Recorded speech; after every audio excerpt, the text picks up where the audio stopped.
hurmat bu eng avvalo o'ziga bo'lgan munosabat.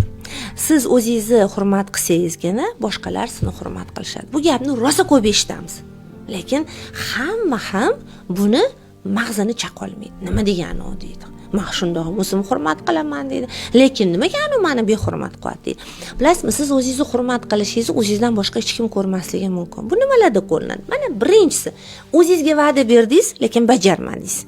O'zingizga va'da berganingizni hech kim bilmaydi, siz bilasiz. Bajarmaganingizni ham hech kim bilmaydi, lekin siz bilasiz. Siz o'zingiz hozir hurmat qildingizmi shu joyda? Yo'q. Masalan, tish doktoriga boraman dedingiz, lekin bormadingiz.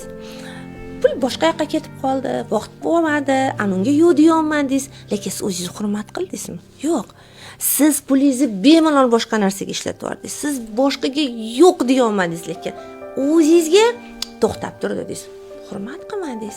Keyingisi, o'zingizni shaxsiy hududlaringizni belgilamadingiz. Sizga nima mumkin, nima mumkin emas, siz buni ko'rsatmadingiz odamlarga. Kimdir sizni bemalol haqoratladi, kimdir sizni bemalol yurma bu yoqqa borib kelamiz dedi. Siz yo'q deya olmay ketdingiz. Qani bu yerda hurmat?